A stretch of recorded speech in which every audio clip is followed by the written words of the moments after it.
Éphésiens 2, à partir du verset 1, il est écrit: Vous étiez morts par vos offenses et par vos péchés, dans lesquels vous marchiez autrefois selon le train de ce monde, selon le prince de la puissance de l'air, de l'esprit qui agit maintenant dans les fils de la rébellion.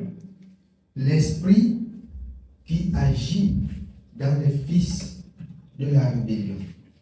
Nous étions morts. Nous étions séparés de Christ.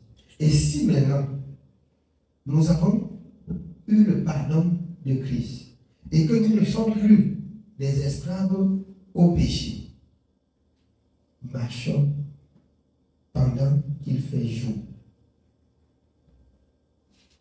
Obéissons promptement à la parole de Dieu. Marchons pendant qu'il fait jour. Nous étions morts. Ce n'est pas la grâce. La grâce, c'est ce que nous n'avons pas mérité. C'est la pitié de Dieu. La grâce, c'est la pitié de Dieu en Jésus-Christ. C'est par lui que nous sommes sauvés. Amen. Oui, bien. Nous continuons au verset 3. Nous tous aussi, nous étions de leur nombre, et nous vivions autrefois selon les convoitises de notre chair, accomplissant les volontés de la chair et de nos pensées, et nous étions par nature des enfants de colère comme les autres. Nous étions par nature des enfants de colère comme les autres. Il s'agit de ceux qui vivent, qui marchent tranquillement dans leurs pensées et qui accomplissent la volonté de leurs pensées. Mais nous, ce n'est pas comme ça que nous avons appris Christ. Ce n'est pas comme ça que nous avons appris Christ. Et si nous avons appris Christ, nous ne devons pas marcher comme on veut. Tous les jours, la grâce que Dieu nous accorde, c'est qu'il nous dit comment nous devions marcher. Comment nous devions marcher. Oui, on continue. Nous continuons au verset 4. Mais Dieu qui est riche en miséricorde, à cause du grand amour dont il nous a aimés, nous qui étions morts par nos offenses, nous a rendus à la vie avec Christ. C'est par grâce que vous êtes sauvés. La grâce, comme je disais tout à l'heure, c'est que ce n'est pas une mérite. C'est la pitié. La pitié de Dieu envers nous. Quelqu'un a pitié de toi. Dieu est en train de mourir. Ou tu es mort.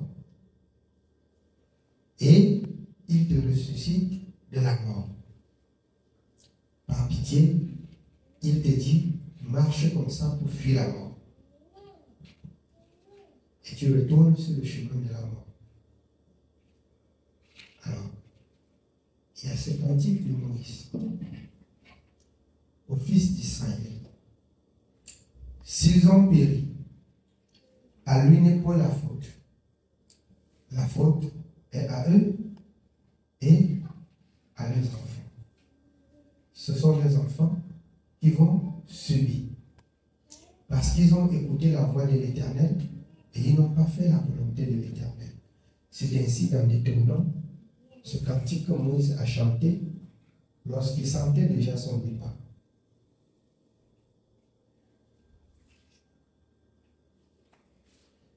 Ce ne sont pas des vêtements, mais je voudrais, dans ce ministère, nous décharger de tout sans être condamné devant Dieu. Vous êtes libre, comme souvent, d'entendre et de jeter la main après vous et continuer ce que vous faites. ça vous engage. Je fais mon devoir, je ne vous impose rien. Faites comme vous voulez. Mais la parole de Dieu dit, ce que vous n'aimez pas là, c'est ce que Dieu recommande. Et ceux qui vont mettre en pratique sont ceux-là qui vont être sauvés. Or, Aaron, l'apôtre Paul, il dit, bien-aimé, dans Romains 12, ne vous conformez pas. Ne vous conformez pas au siècle présent. Le siècle présent. Le siècle présent. Ce sont ces nouveautés que vous voyez et que vous dites que ce sont les modes, que c'est la mode. C'est ça le siècle présent dont Dieu fait mention. Or, depuis la nuit de temps, quand Adam et Ève ont commis le péché, la génération qui sont partis de l'Égypte ont reçu toutes les instructions. Jusqu'à ce que, dans le désert, Moïse dit que les femmes ne portent pas les vêtements d'hommes et que les hommes ne portent pas les vêtements des femmes. Et la grâce vient par le Seigneur et les apôtres nous dit que ce soit décent. Certainement parce qu'ils voyaient vos cœurs, que vous allez comprendre que les vêtements des femmes, vous faites les vêtements décents qui descendent sur le corps, mais qui dessinent le corps. Si on vous attend, vous allez dire que ce n'est pas pour les hommes. La femme ne doit pas présenter son corps. Le corps de la femme, comme de l'homme, est précieux pour Dieu. Écoutez dans Romains 12, il demande qu'on offre au sacrifice nos corps comme un sacrifice agréable et digne, en la tenant dans la sainteté. C'est pas ça? C'est pas ça? Si je pouvais parler le patois que tout le monde va comprendre, je vais parler avec le patois pour que ce soit plus simple. Je devais expliquer à chacun avec son patois. Si on peut, si c'est par là qu'on peut bien comprendre, on comprend bien. Là, vous pouvez croire que si vous traversez sur cette parole, ça tombe sur vous, ça ne me regarde pas.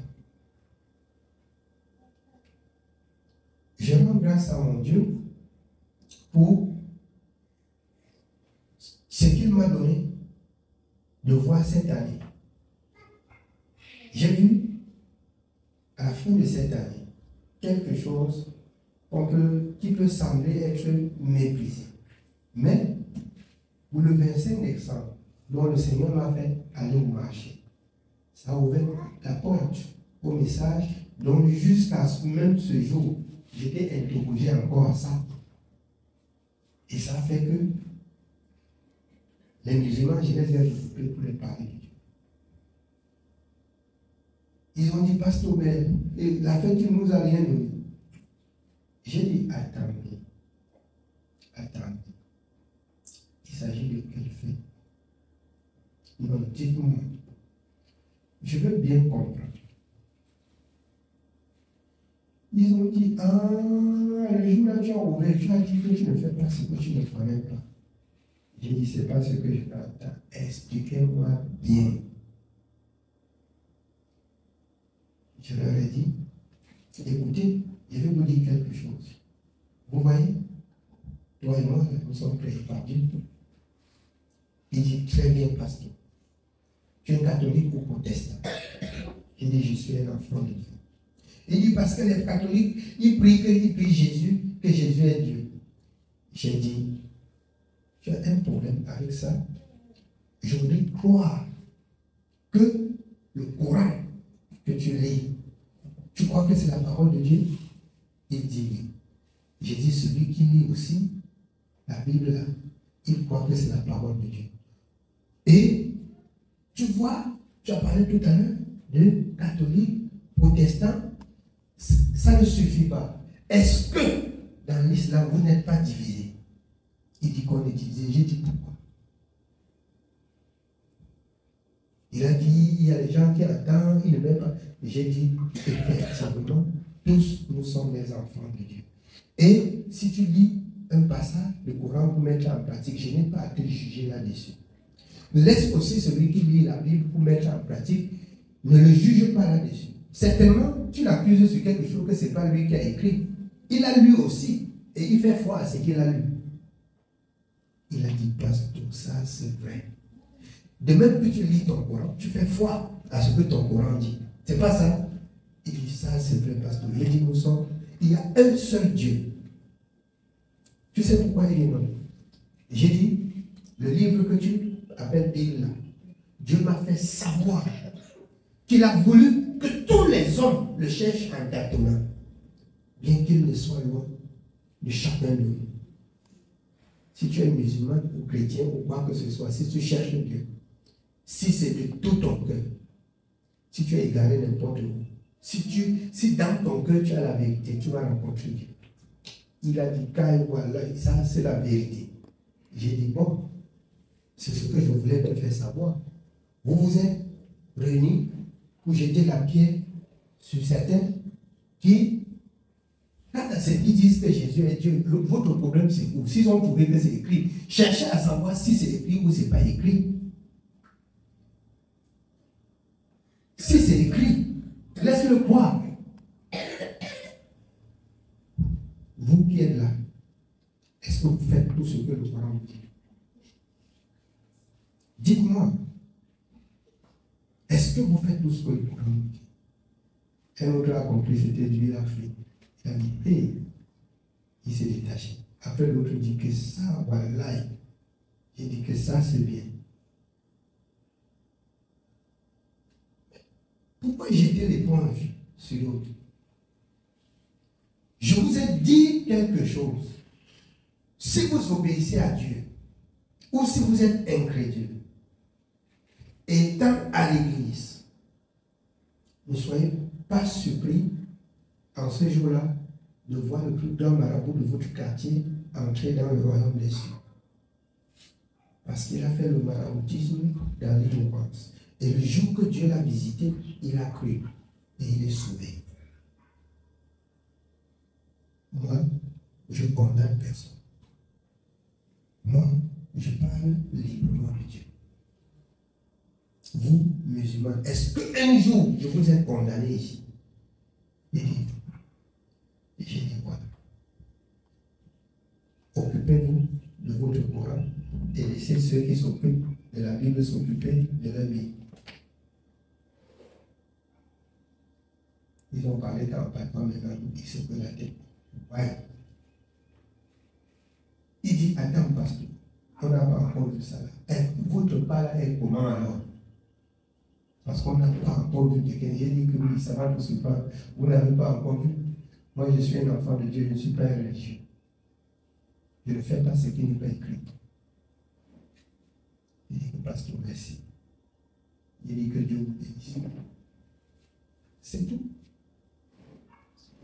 C'est tout. Nous ne sommes pas là pour discuter. Je ne suis pas là pour détruire la foi des uns et des autres. Je ne suis pas là pour condamner celui qui va chez le marabout. S'il va chez le marabout et il rencontre et il entend Dieu parler, il ne pourra passer son problème. C'est lui qui va mourir. Parce que, selon Ézéchiel, il a écouté la voix de Dieu et il ne s'est pas converti. Il n'a pas laissé le mal pour suivre le bien. C'est tout. On n'a pas à prononcer des jugements là-dessus. Afin que vous compreniez pourquoi la parole de Dieu, dans 1 Corinthiens dit, l'homme spirituel juge de tout et n'est lui-même jugé par personne. Parce qu'en fait, ce n'est pas l'homme qui juge, mais il parle de la part de Dieu et la parole de Dieu juge. Laissez pour juge la parole. Parce que toute la parole de Dieu est selon la vérité. Et si vous parlez selon la parole de Dieu. Vous prononcez des jugements. À la seule différence que ce n'est pas votre pensée, c'est la pensée de Dieu. Donc c'est Dieu qui juge. Donc en ce moment, c'est Dieu qui juge. Amen. Oui, bien aimé, on continue dans Éphésiens 2. Nous continuons au verset 6. Il nous a ressuscités ensemble et nous a fait asseoir ensemble dans les lieux célestes en Jésus-Christ, afin de montrer dans les siècles à venir l'infinie richesse de sa grâce par sa bonté envers nous en Jésus-Christ. Car c'est par la grâce que vous êtes sauvés par le moyen de la foi. Par le moyen de la foi. L'infinie bonté de l'Éternel. Par le moyen de la foi. Or, quand vous descendez dans Hébreux 11, la foi, c'est quoi? C'est ce qu'on entend qui vient de la parole de Dieu. Et on croit. Et Dieu agit comme c'est écrit. Dieu manifeste sa présence comme il a dit. Voilà la foi. Amen. Oui, bien-aimé. Et cela ne vient pas de vous, c'est le don de Dieu. Ce n'est point par les œuvres afin que personne ne se glorifie. Car nous sommes son ouvrage ayant été créés en Jésus-Christ pour de bonnes œuvres que Dieu a préparées d'avance afin que nous les pratiquions. C'est pourquoi vous, autrefois païens dans la chair, appelés incirconcis par ceux qu'on appelle circoncis et qui le sont en la chair par la main de l'homme, souvenez-vous que vous étiez en ce temps-là sans Christ, privés du droit de cité en Israël, étrangers aux alliances de la promesse, sans espérance et sans Dieu dans le monde. Autrefois, dans le monde, nous n'avions pas Dieu. Privés de toute grâce. Privés d'entrer dans le royaume éternel. Et maintenant que Christ vous a visité, maintenant que Christ a rendu possible ce qui était impossible, alors, par l'apôtre Paul dans Romains, demeurons-nous donc dans le péché afin que la grâce surabonde loin de là. Comment? Ceux qui sont morts pour le péché doivent vivre encore pour le péché. Non. Non. Les grâces changent. La parole de Dieu dit dans le livre de Job, voyons nous-mêmes ensemble ce qui est bien. Choisissons ce qui est bien. Faisons ce qui est bien. Peut-être j'ai un problème. Je ne sais pas. Si après vous trouvez que c'est un problème avec moi, vous me dites si j'ai un problème particulièrement. Si j'exagère dans mes propos avec la parole de Dieu, parce que je ne vais pas dire mes propos, je vois ce qui est indécent, je vais dire. Et si vous trouvez que c'est injuste, dites-le moi. Et continuez dans votre conduite si Dieu accepte comme ça. Amen. Oui, bien. Nous sommes au verset 13. Mais maintenant, en Jésus-Christ, vous qui étiez jadis éloignés, vous avez été rapprochés par le sang de Christ. Car il est notre Père, lui qui des deux n'en a fait qu'un, et qui a renversé le mur de séparation, l'inimitié, ayant anéanti par sa chair la loi des ordonnances dans ses prescriptions, afin de créer en lui-même avec les deux un seul homme nouveau, en établissant la paix, et de les réconcilier l'un et l'autre en un seul corps, avec Dieu par la croix, en détruisant par elle l'inimitié. Il est venu annoncer la paix à vous qui étiez loin et la paix à ceux qui étaient prêts. Car par lui, nous avons les uns et les autres accès auprès du Père dans un même esprit. Ainsi donc, vous n'êtes plus des étrangers ni des gens du dehors, mais vous êtes concitoyens des saints, gens de la maison de Dieu. Si nous sommes des gens de la maison de Dieu, n'est-ce pas? C'est que par nous, Dieu va parler, Dieu va enseigner, Dieu va transmettre le salut au monde. Selon qu'il est écrit dans 2 Corinthiens, nous sommes alors des ambassadeurs au Christ pour conduire le peuple à Christ. Donc, il y a plusieurs fois, je vous rappelle, ce que c'est qu'un ambassadeur. Un ambassadeur à l'ambassade, il attend des personnes qui doivent venir demander le visa pour son pays et aller dans son pays. Et il y a un formulaire à remplir. Si le formulaire est mal rempli, il ne permettra pas que tu entres dans son pays. Pas possible. C'est pas ça? Il me regarde. Regardez-moi bien. Alors, si vous avez mal rempli le formulaire, donc vous êtes ambassadeur, ambassadrice pour Christ, quelqu'un qui croit entrer dans le royaume de Dieu, vous voyez que vous pouvez lui donner des règles, vous pouvez lui donner le formulaire. Il remplit mal le formulaire, vous dites avec ça, tu ne peux pas entrer. Et c'est ce que vous écoutez ce soir. Avec cette attitude, avec ce comportement, avec cette conduite là-bas, on n'entre pas. On n'entre pas. Amen. Oui, bien aimé. Continuons au verset 20.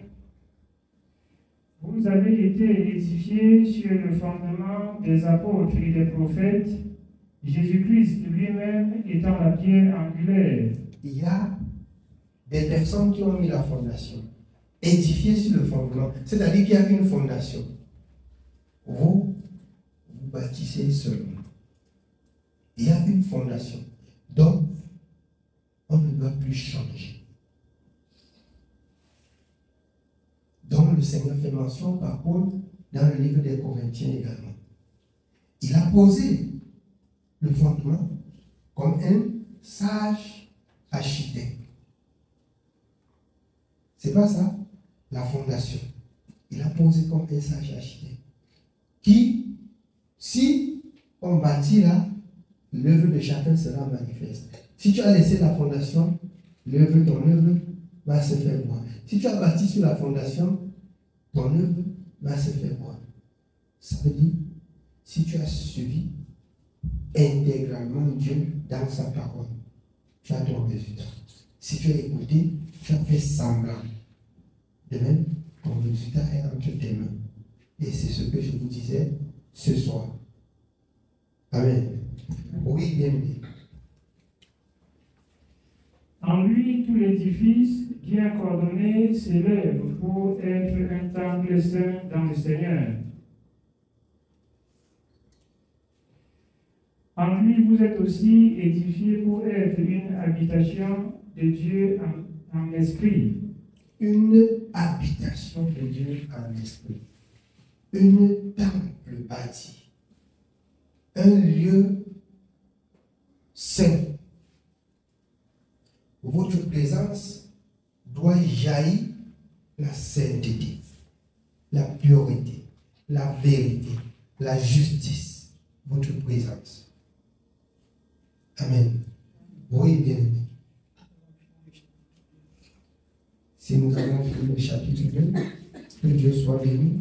Je m'arrête là pour ce soir. C'est le message de ce soir.